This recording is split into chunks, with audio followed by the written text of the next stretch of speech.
Hiyo ni swali ya uzushi. Mimi ni hapana, maana shule yangu tunasema tunabonga bila kiki So we want to know ni nini. Maana hapa huwa tunasema tunatafuta shida na tupate solution. What is it?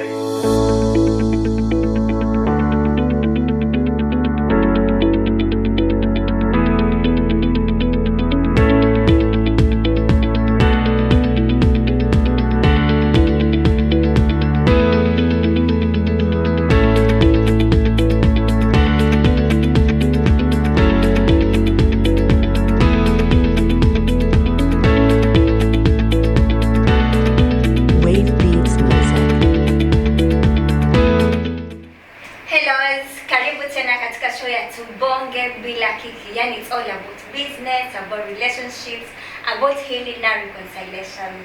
Shukran sana kwa kuwa na mimi, kunishika mkono, subscribe na kushare so that everyone can get to know about Tubonge Bila Kiki. Yani hapa ni kufundishana, kuelimishana, kusaidiana na kutiana moyo. That's all about Tubonge Bila Kiki. Leo niko na mgeni, and this mgeni aliniambia aniletwa Coast Province sababu ya punishment. Hiyo punishment yake kamfanya akakuwa one, and he is the best person. Alikuwa County Secretary General Coast Province ya Kenya Medical Pharmacy and Dentist Union. Lakini sasa he's the chairman. So ningependa introduce alafu atueleze. Asante.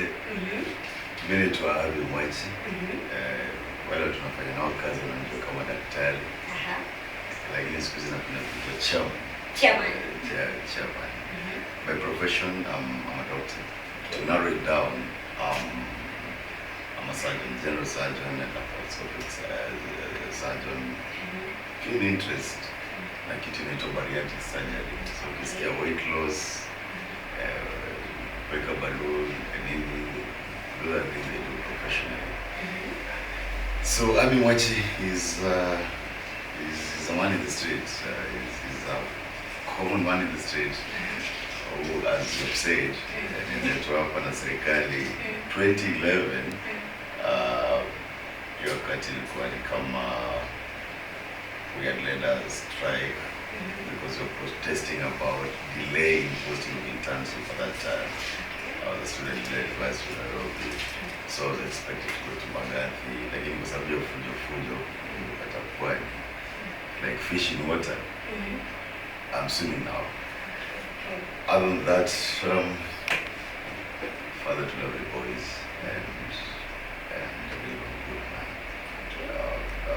Not perfect, not imperfect, in between. Kwa hivyo wewe uliomanyamba ulikuja Mombasa kama punishment, that means wewe si wetu. As a tribe? Mimi Baleba. At least leo kwa shamba nimepata watu kutoka huko. Sio Mungu wewe, ndio unapiga familia. Oh, okay, that's nice. Sasa ni about Mombasa. Sisi sasa umenyamba ni wa huko mwani. Tell me. I was born in the 80s, as you can see I'm old. Sasa hii nikiangalia, nilikuwa na mbona kijana yangu hii na niangalia hapa. That now I have 3 gray hairs on my beard. Born in the 80s, born and raised in Nairobi. Unajua nikisema Nairobi, niko na estates mingi. Specifically, I was born in an estate called Dandora. Dandora as phases, phase 1, phase 2, phase 3, phase 4, phase 5. Means I go phase 2. Kama kuna tuna watch na mafans kwa sababu links nimeshare. Kuna napo cinema, kuna Dandora secondary, alafu kuna pale inaitwa cinema. Unashuka kidogo mpaka James Bichuru alafu unateremka. Dandora phase 2, hiyo ile nyingine ndio watu wanatoka na mashaka walikuanga, because that was our life coming up. Either we join groups hizo ujipange na hizo groups ama upangwe. So born and raised in Dandora, nilienda shule inaitwa wangu primary ni ile shule kwa phase 2. Behind it is the biggest dump site in the world. So Africa pekee yake the biggest dump site in the world. Kwa hivyo once in a while tulikuwa tunaruka fence, kwanza mimi kuweka fence, tunaenda kuokota switi ambazo zimetupwa. Hivyo tu, si tundu njaa, ilikuwa out of necessity, unaelewa. Class 1, class 2, mpaka class 8, tukamaliza. By the grace of God, nadhani akaamua nipite mtihani, nikajoin shule inaitwa Sunshine Secondary School. Hiyo ni shule ya wadosi kidogo, lakini I went there by, I think what paid my fees at Sunshine Secondary School are my mother's prayers, because the fees actually by year was around 180,000, and my mother had saved 20,000, but because she's a woman of faith, she mkono akaniambia training. Na mimi vile aliniingiza, kwanza nilikaa, nadhani niliingia towards the end of first term. Vile aliniingiza, nikasema hii shule hataniachilia. Si ati mimi ndio hawataniachilia. So went in towards the end of first term. Unajua hiyo shule kila mtu alikuwa Mwachi Educational Center. I know they were watching and they know big schools, and my only credit or blank check was hard work. So nikajambia, if I work so hard and become so exceptional, issue isn't nifukuza. Na hiyo 20,000 yangu na kwa hiyo ilikuwa 180, 200. Not too hard. And in the exam that followed, because there were so many exams at Sunshine Secondary School, I performed really well, and then they noticed me. So going into third term, because I kind of remember that I entered towards the end of second term, so second term and going into third term, while I had few areas from first term, second term, my grades would not allow the school to send me away, and I did even better. Then I maintained at that level, and I lay low kidogo. Usisahau kwamba nilikuja Dandora kwa na Tukutu. And that is a story I'll come and say it's like a movie. So after that, I will testify that my entire learning at Sunshine, where I was supposed to pay around 800 to 1 million. My mother paid 20.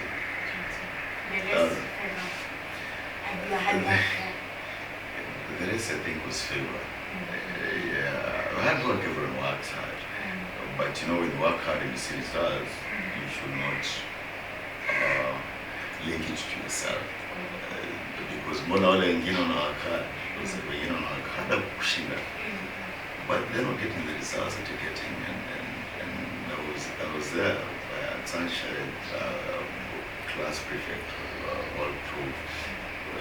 Then in this school that people are paying the tens of millions, then became their leader as head boy.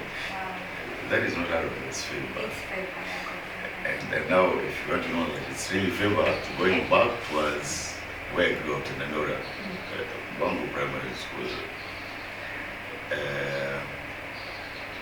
This is next to the biggest dam set in Dandora, in the world, I tell you.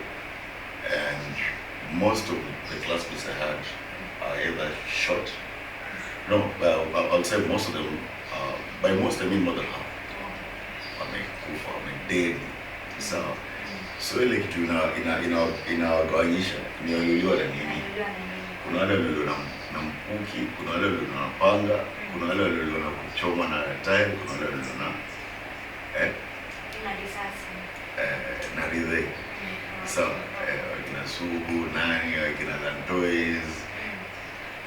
So growing up, those challenges, ile unatembea ukienda chuo, unafika pale, unajua kuna place inaitwa 41 soko hivi vile unachapa makaratasi, unachapa unapata kichwa mtu ndio kwa hiyo karatasi. Unaenda kukuta switi kule tulikuwa tunaitwa Bombay. Unajua mimi bado sijui vizuri Nairobi, that's why. Na mimi niseme Bombay. Unaita Bombay. Okay. Kuna time nadhani nilikuwa na Alanogola madhake ndio alikuwa class 2 to class 2. Unaona chapa teke hivi karatasi unapata mkono. That's bad. But that situation at least no, I don't want to remain that situation, I still have to nani. So how was your nani after Sunshine? How did it go? After Sunshine, when she established, I knew what I wanted. First of all, towards the end of Sunshine, because Sunshine is a brilliant school at that time, that standards. And with your Sunshine, our struggle wasn't to get A's. Our struggle was to get 100% in every subject. Because it had brilliant people. If you can remember, in the Sunshine, the best candidate, the best student they tried to get from Sunshine. So index number 2. Mwachi was index number 3. Eric Chwala and Inesh kidogo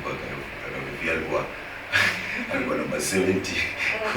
So discipline kidogo bila rafiki yetu. Kwa hivyo tukifanya KCC, our goal was not even to get to, because A was sure. It was, I want to get A in mathematics, and not A in mathematics. I want to get 100% in maths, 100% in chemistry. Yeah, those are our goals. They were very different, and thankfully we achieved most of it. So, now since you're a doctor, a surgeon, yeah, to be specific. So career ulikuwa ushachagua ukiwa Sunshine. So when you're going there, ulipoingia university, how was it mpaka ukakuwa the big person, the leader wa hiyo timu yako? Sijakuwa big person. Lakini career nilichagulia Sunshine na kuna time tu inaitwa kukata kauli. Nikasema I want to be a doctor. Hiyo time ya kuchagua ilikuwa inaitwa Joint Admissions Board. You have 3 choices to choose from. And you have to fill those choices. I wrote medicine. And if you, when you quite choice again, why don't get medicine? So what made you pick medicine? You know, let me tell you what made me pick medicine. Good luck in Pandora. I was really troubled by things called tonsillitis. Okay? I had tonsillitis that were really disturbing me.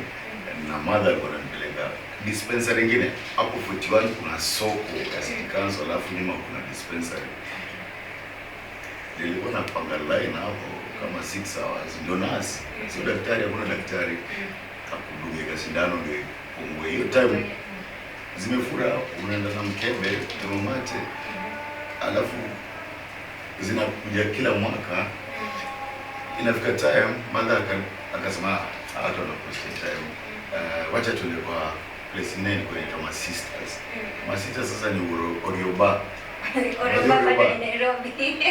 Yaani watu Nairobi leo naona mnakuwa masifa kweli kweli. Orioba unachiki Orioba, pale ni coach, pale ni Karwandi South, inaitwa South. So unapita, unavuka hiyo river.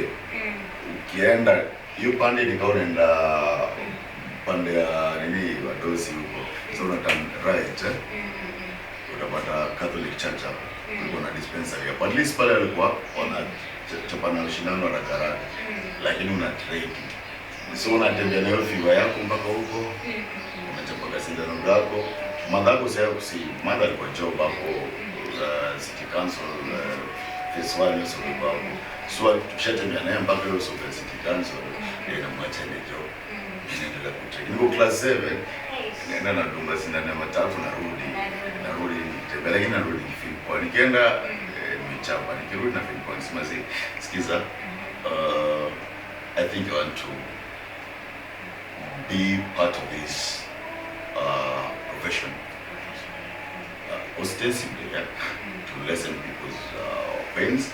That is why even the hospital I opened it in a low social-economic setting. That is the only class tomorrow. Yani I'm very impressed kwa sababu daktari anasema for him to pick his career anaangalia penye ametoka, what was happening that time. So sometimes that the only thing that drives you, it's your background, and Kenya, what changes do you want to have in your life. Sawa So daktari ametuchallenge akasema sometimes career yako sio tunasema uko hapa unataka career ya hali ya juu. What's the little thing that you need to change in the community? Those are the things that you need to pick and act on them urgently. So sometimes jifikirie career si tuchague kwa sababu I want to compete with other person. Wajambo na mtu mwingine anasema mimi nachagua kwa sababu I want to compete, but sasa utapata hapo hapa form. Huyu Daktari Abi, Dr. Abi, he's the best, I'm telling you. Amekwambia amekuwa ameperform top cause it's something that imemfanya akakuwa ndani yako. So what drives you and evil? Interesting question. I've never thought about, but let me tell you. Yeah. We're born through us. Mimi ndugu yangu anaitwa Donella, alafu sister anaitwa Gloria. And I think growing up in such an environment, ambapo tulikuwa tunaishi kwa nyumba kubwa sana, imekanisha na kati, ipande ni bedroom, alafu ipande ni bedroom, pande ya mziga kitanda ndio kitchen.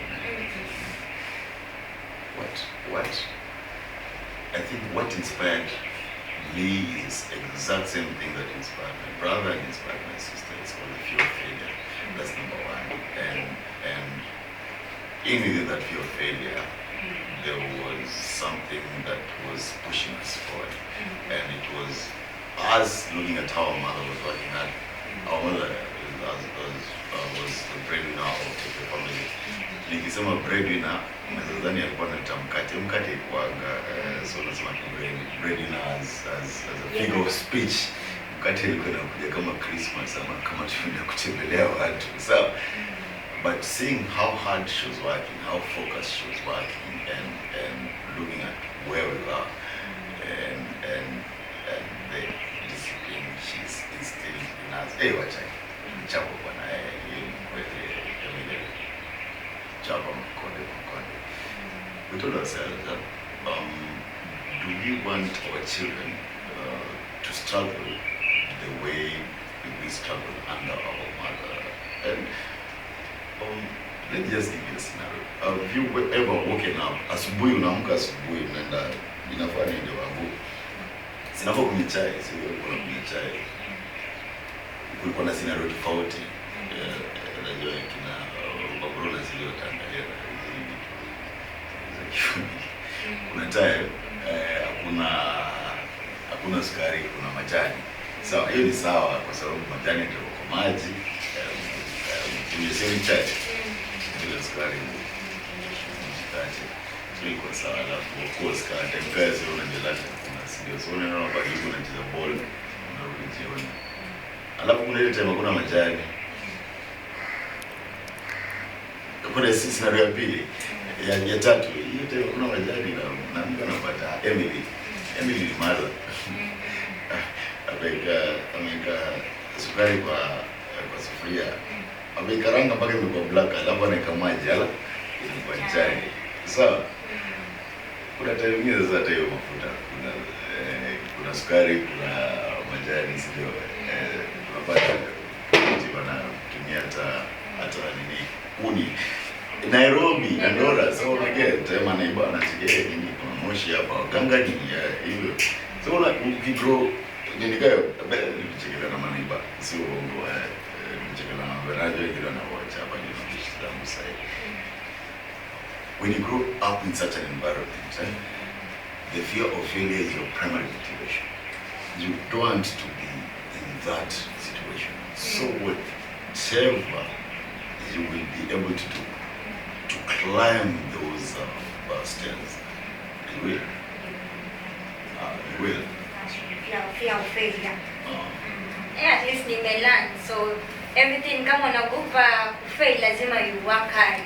Chochote. Si ndio daktari? Fear of failure inakudrive, inakupush. Hata mimi nitaanza kuogopa maana sitaki kubaki chini, I want to be top. So fear of failure kaka ndo bwana. So niambie, how is it being a surgeon? How is surgeon like?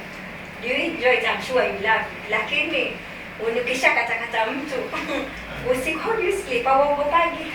Ndoto asikuji mwenye umemfanyia surgeon ukaogopa. Nini inakufanya? Basi mimi kibinafsi yani kuona damu mimi naogopa. So yani kuna roho ya kujikaza aje. Madaktari mimi wanapatia mkono nasema sasa nikiogopa watu tu watalipia school fees na mimi. Kama nakuniambia wewe kitu unaweza ingia theater ukakata mtu, ukamtengeneza vizuri, alafu ukakuja nyumbani ukalala. Sina lipa school fees. Ndio mimi nataka kujua hauoti, yaani haikusumbui. How was it the first time you did it? I think this is a common misconception. Medical school, when I could train in systematically. By the time unafika hiyo level, kwa sababu first year tunaanza na kuangalia dead bodies. Kwa hivyo ndio shock yako ya kwanza. Unafikia pale Chiromo, sisi tulikuwa na jamaa anaitwa JK from Nakuru, mnakata kutoka kichwa mpaka kwa vidole. Unatoka hapo unaenda Kenyatta, so it's systematic. And that's 5 years undergraduate. Unamaliza hapo unakuja unafanya kazi kama general practitioners, which I did for 3 years, right? Ndio kwa 5 years, miaka 8. Alafu unamaliza hapo mimi nikafanya masters ya surgery, miaka zingine ngapi 5, yaani miaka 13. So ile kitu na motivate is I want this person to feel better. And ukiogopa ana daily, so you're choosing either you say a day or you save it. I want to know your experience. Like the first time when mgonjwa kwanza amekuja ukamwambia Dr. Abi, huyu ni wako kwanza. Hiyo experience ilikuwaje? That's what I want to understand. Experience ya kwanza hata siku. Hiyo ndo nataka. Nilikuwa na rafiki yangu mzuri sana anaitwa Boniface. The first secretary general ya Dr. Sinem. Alikuwa anafanya kazi Mbagathi. Nilikuwa nimeenda kuomba pesa. Niko call. Nilikuwa sina kitu sasa. Nikamwambia niko call, alafu niko na cesarean section. Akaniambia twende theater. Nikaenda niko na jamaa bwana nakata vitu. Damu inamwagika kila mahali. Bwana nimesweat kila mahali mpaka mgongo, nikashangaa hii ndio kazi hii, hata mamangu akiona atadhani ndio worshiper. Lakini because you have seniors, you have seniors who've been there, who have done it for longer than you, they are holding your hand, they are inspiring you, they are telling you everything is okay. I think that mentorship, medicine is like military, and medicine is not a one-man show. Ndio maana watu wakuja na kamera kwa theater, kwa sababu hakuna heroism. Lazima ile tunafanya, kuna mtu amefanya 1000 times. You get what I'm saying? So your people are inspiring you and sasa kwa hiyo haikushtui. Na kwa sasa nataka kujua how is it being a doctor, kuna challenges nyingi labda. Kama wewe vile umeanza tayari, wacha forget about the past. Now right you hivi venye upo. You are a surgeon. Now you are the chairman. And you have big roles. How is it? I chose it, and I chose it because I know I can balance it. I will not complain. I am a surgeon at Coast General Hospital. I run my own hospital called Montana, where I'm also a surgeon in various clinics here, and I'm the chairman of the doctors around, and so they expect me. And being a chairman of the doctors is a full-time job. These are close to 12,000 doctors who will call you to tell time. Unajua madaktari kwa sababu wamezoea kupiga simu mpaka saa 9 usiku. Kwa hiyo ukiwa kiongozi wako achana na kupiga simu anytime. But we chose that path because that's a path of leadership. Being a surgeon has its own challenges, because I'll tell you, this is one of the semi-professions in medicine that you have to be available. And like this week I'm on call, I have to know exactly what my juniors are doing. And if they call me and tell me this is the plan I have for this patient and I'm not convinced, I have to step in there and just hang around. But at the end of the day, you have to balance time, and there is never an excuse that you're busy. You know what they say? If you want something done, you give it to the busy person. I just balance my time. Niko kwa ofisi hapa by 5:30, 6. Just balance my time. I have my clipboard there because you can forget. Yeah, that's why I write notes that I need to do on that day. I have reminders, and basically balance. Some I forget, but I won't forget intentionally. but we live, we learn. Imperfect, not imperfect, not perfect. Journey in between. Yaani nimependa vile daktari anasema challenge zake anazibalance. Hivyo ndio inafaa. Maana yake kuna ngine ukipata tatizo, ai Mungu wangu, hizi ni challenge gani? Lakini anakuambia na balance challenge zake. Nao tumeingia katika tunabonga bila kiki, eh? You know it's all about tunafundishana, tunaelimishana, tunasaidiana kujengana moyo ama tunatiana imani. So daktari, na mara nyingi nasikiaga madaktari wanagoma. Maana tumesema tunabonga bila kiki na leo tumebahatika. It's such an honor to have the chairman hapa kwa show yetu. Tunataka kujua ukweli huwa shida iko wapi. Maana kwa wengine tunaweza na hospitali tusikia madaktari hawafanyi kazi. Sasa mgonjwa anaenda atumia. Na umesikia daktari tayari ametuambia huwa wanabidi wakuwe na ile roho ya imani, lakini what is usually inawafanya hivyo gome? Wewe ni Kiswahili. Hiyo ni swali ya uzushi. Mimi ni hapana, maana kesho yangu tunasema tunabonga bila kiki, eh? So we want to know ni nini. Maana hapa huwa tunasema tunatafuta shida na tupate solution. Kwanza sasa tuko karibu kugoma. Kwa nini? Ngoja serikali tukate hii pesa wanaita housing levy. Goma. Maana mwogope kuna mtu pale anakuwa mgonjwa kwa hospitali lakini mimi nimegoma. Amuogope kuna watu kadhaa wanapata shida. Why is the main reason madaktari wanapenda kugoma ovyo? Hata niseme ovyo kivyangu. Sio kupenda na sio ovyo. Sisi hatujawahi goma. Kwa hivyo zenye watu wanaona kwa media ni tetesi. Madaktari hawajawahi goma. Ni serikali ndio huwa goma. Okay. Hebu naomba unifafanulie zaidi. Maana pale kuna mtu pia labda akili yake ni kama yangu, atujui vizuri. Wacha leo vile tuko na chairman aweze kutueleza ili tujue ni nini. Daktari anagoma vipi? Unajua serikali ikataa kulipa madaktari mshahara. Serikali ndio imegoma, sio madaktari. Madaktari hawajawahi goma hata siku hata moja. Sikumbuki madaktari wakigoma. Lakini serikali kila mara, hata sasa serikali imetisha mgomo yao, na sisi tunaambia msitishe mgomo, kujeni kwa meza tuongee mambo ya housing levy. Sasa piga payuka tu kule, ambia msigome serikali, kwa sababu mgoma sisi tunaenda wapi kama serikali imegoma? Sisi madaktari hatujawahi goma. Yaani amenijibu ile jibu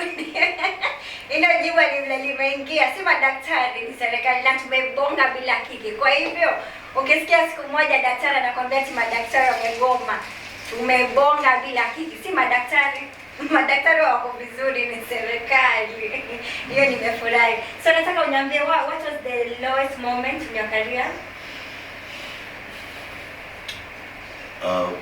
Lowest moment in my career, you know, it has to be several. But I'm sure kuna ile moja nikasema hii ndio inanimaliza ni nikisikia nasikia viungo vyangu vimekatika.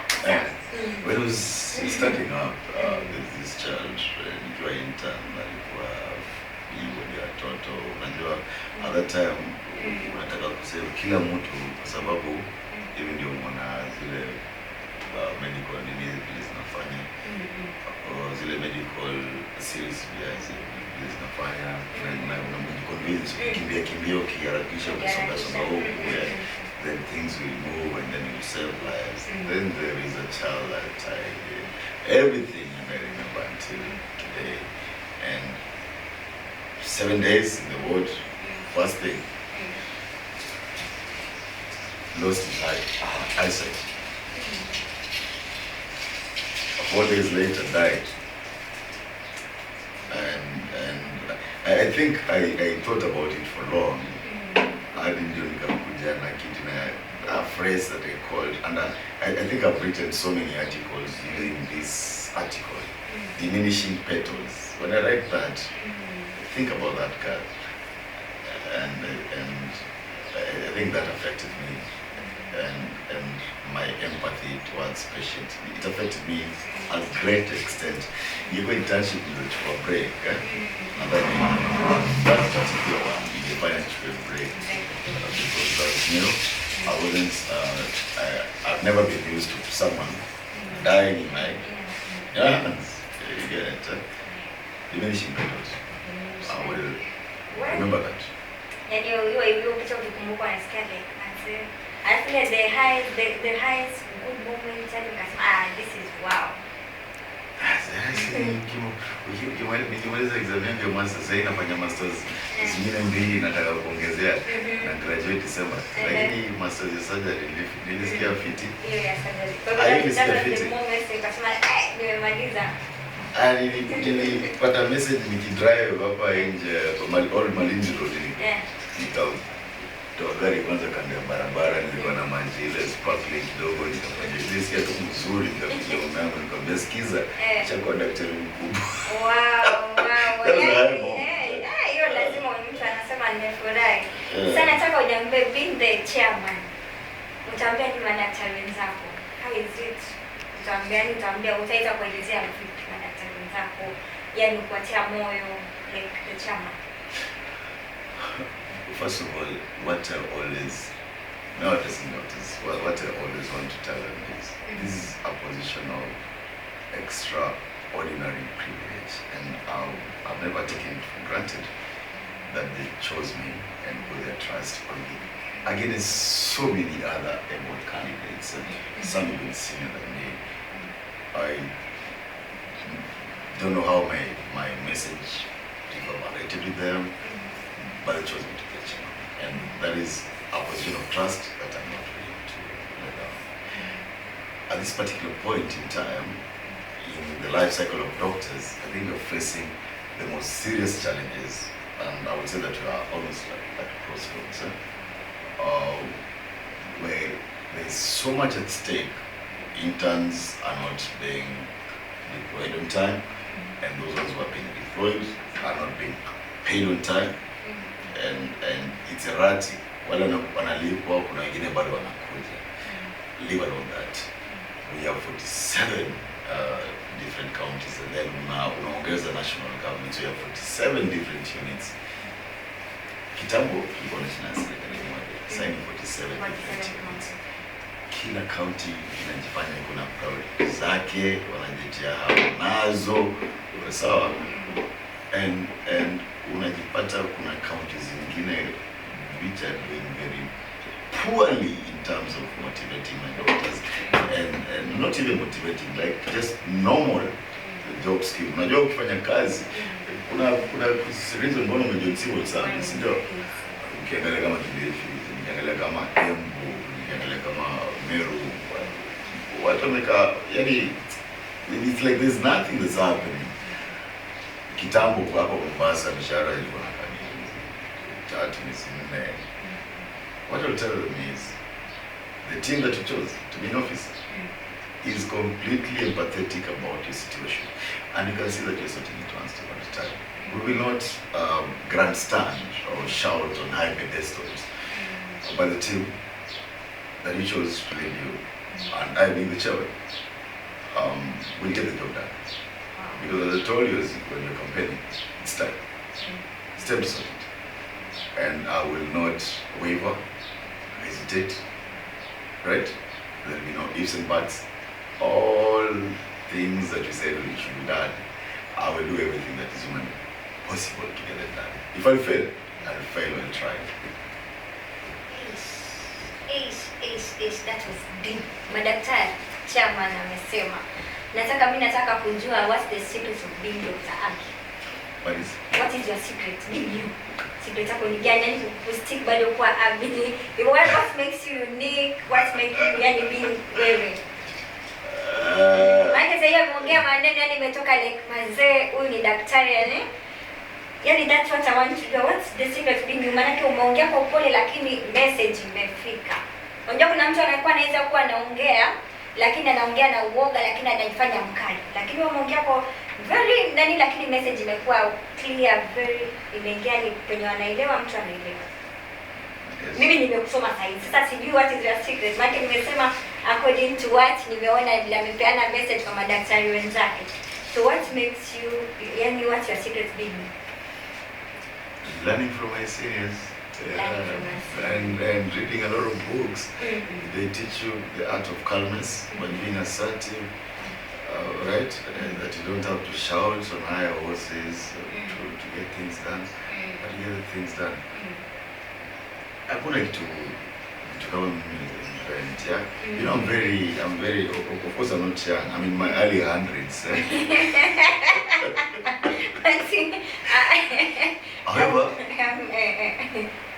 ukijambia kwamba unataka kuinvent kila kitu by yourself because you want to chart your own path, that is how to fail. Just look at people and through books, then you get paths that other people have traveled. Now, unapata kitabu unasoma in 3 days instead of making mistakes for 1 whole year. I will read books. That's so calmness in a make like it makes you think very nice. yes. So remember that time ukiwa calm, calmness that makes you think well. Maana kwa muda haraka you end up making mistake. I think hiyo ni muhimu sana kwa massage. When unaingia unakuwa very calm so that you can think. Wow, I've learned that. And what's one thing that people don't know about Dr. Abi? I'm colorblind.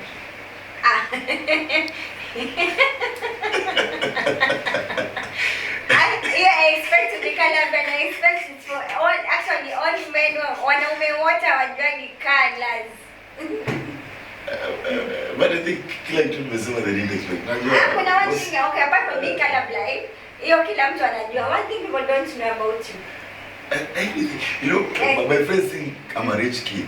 Okay. You let a sunshine. Ajui ni kijana ya Dandora phase 2 alikuwa at least hiyo sasa imeingia vizuri. One thing we don't know. Tukimwona Dr. Abi penye yuko ana drive kitu pani. Hiyo ni hard work. Usifikirie ametoka mali. I think that's why one thing we didn't know about you, which ametuinspire, amepeana current, at least mwenye uko hapo nje unajua jani ya chairman wenu. Sio tu chairman ametoka kwa familia ya kitajiri. Bidii yake and fear of failure, now he's the chairman of a big person. Kuna mtu hapo nje bila alikuwa anakuona kama rich person. Hajui the challenges went through. I want to inspire someone hapo ndio. Wasi wale wanakuona tu hivi, hajui ni ngapi umepitia. So I want to tell someone mwenye hakufahamu vizuri. You want to raise? I'll tell you, wake up in the morning. Wake up, wash your face, brush your teeth. Wacha na excuses. Sijui nilijaribu kazi, nikanyima sikiza. Amuka endo ufanye kazi hiyo siku. Usonge mbele. Sisi ndio kuza CD, tukapanda. CD ni zile za kucheza ngoma. Zile za ngoma. Wake up in the morning and move yourself, alright? No excuses. Ile siku utaamka useme kwamba umekuja usiku kalala njaa kwa sababu ya excuses. Andika obituary tu ulale. Sawa. Kwa sababu you have to every day you have to wake up with a purpose. If you don't achieve it, you have to interrogate why you didn't achieve it, right? So that you can get it tomorrow, right? But you have to live a purposeful life. Hawezi enda kulala uamke asubuhi then you don't know your plan. What is your plan when you wake up, right? That is basically what I've learned through my short term experience. You have to wake up with a purpose and fulfill it. Andika tu notes kidogo. Today, 5 things. This is what I want to do. Alafu kingine, usiogope watu, now if you're starting from low, unajua, alafu maybe now you want a loan probably from, unaona hiyo watu wanaendesha magari kubwa hapo, za loan tu, hakuna kitu hapo, magari tu za loan tu, mkopo kia buga hivi tunatoa pana tu na if you have to view other human beings as fellow human beings, don't fear anyone. If you think this is a man who will take you to success, approach them, have a conversation with them. Not necessarily borrow anything from them, because at the end of the day, what I've learned from reading these books is people are attracted to their own interests. So if they're going to help you, it has to be something that will help them. But striking a conversation without fear, ati ni nani, ukipatana na rais, ukipatana na Angel Gabriel, strike a conversation, right? Akuchapa coffee yenda kona kwa solution. But eventually, one of those people you're having a conversation with, they'll pay off. Mimi nakwambia huwa napendaga sana Tubonge Bila Kiki, manake mimi mwenyewe nikitokaga kwa show nasema we nimelearn kitu kama ndio naambiwa have a purpose. alafu fulfill, write down your things, and then tuambiwa fear of failure. Those are the main thing Dr. Abi ameweza kutuelezea, and I'm sure kwenye huko umepata ujumbe. So have a purpose in your life. Usiogope mtu, try a conversation, maybe yako utajua mtu anafanya nini katika maisha yake. So kuna kitu maybe ungependa kuambia kabla tufunge show? Maana mimi nimeshukuru sana, it was an honor to have you. And thank you so much kwa kubaki wito wetu kuja inspire someone outside there. It was an honor to have you. Because this is my team. These are the people in the chairman, in case you know, the men behind the camera. Francis, Jenga, Mogi, Genji, Dan, Hapa, the chairman. But kuniambia, I had no hesitation, unaelewa. Kama nilienda interview, so what about my friends? Yeah, so, and you're doing a good job, Shali, and I will pray for you. And my prayers usually, not usually, they're always answered, because my mother is an intercessor. So when I pray, nikiomba kama nimefunga macho, hiyo huwa inakuanza immediately. Nikiomba kama nimefunga macho na kuanza in 5 days. Ndafunga macho. Yaani nimepata kujua daktari pia sengine na hapo na mchezo kidogo pia. Si madaktari wanakaa wale wakiwa serious. Nimeshukuru sana. Thank you for the prayers. Keep on praying. Hiyo ndio maana tuseme tuzidi kubonga bila kiki na tuzidi kusupportiana. Please subscribe, share. We need to help someone.